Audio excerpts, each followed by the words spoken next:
Christmas Special, a Miraculous Ladybug fanfiction read aloud. If you have not heard the previous parts of this fanfiction, you can find a link to them in the description box below. If you haven't already, make sure to give this video a thumbs up and comment in the comments section to show your support. If you find the narration speed to be either too fast or too slow, you can adjust them by clicking on the settings icon in the video. Honey, husband, lifetime companion, you know I love you, but I can't be in the same room with you right now. Adrien sighed and collapsed onto the couch.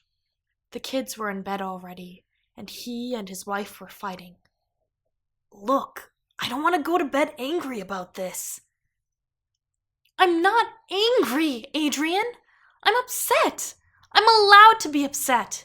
And although I love you and we have a rule about not going to bed angry, I still need some time. I'm going to the studio to finish a design I'm stitching together, and I won't come back until I'm okay with sharing a bed with you. I thought we already settled this. We did, but my feelings haven't. Then why does it still feel like we're fighting? Because you won't let me go. If we weren't fighting, you wouldn't want to go. That's not how it works, Marinette sighed.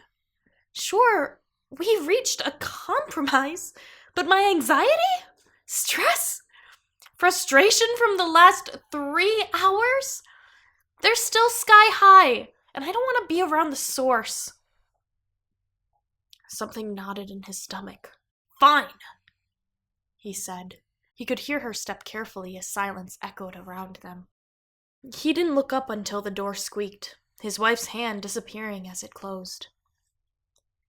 Adrien aggressively straightened the pillows, muttering to himself.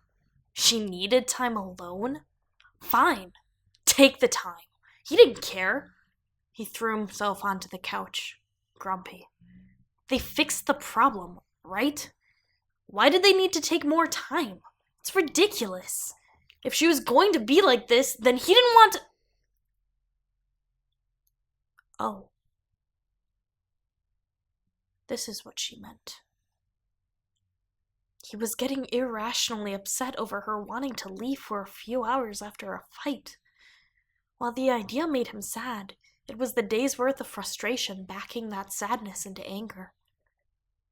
It was a good thing they'd be apart for a few hours, else he might find something else to fight about.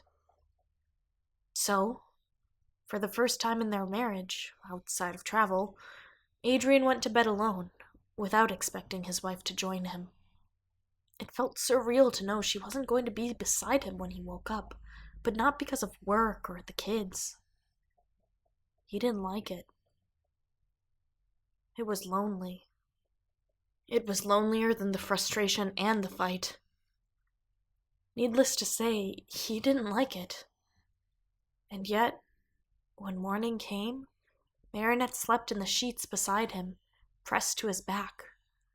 When he realized it, he rolled over and pulled her in, stirring them both from sleep.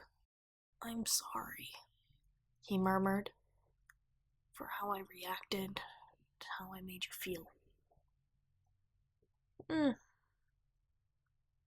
She was too dazed to reply, and that was okay.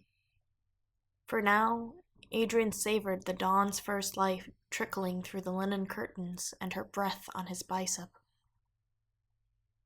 Today was going to be a good day. Thank you so much for listening. This part is brought to you in part by my Patreon. You can find more details at patreon.com/MiraWrites.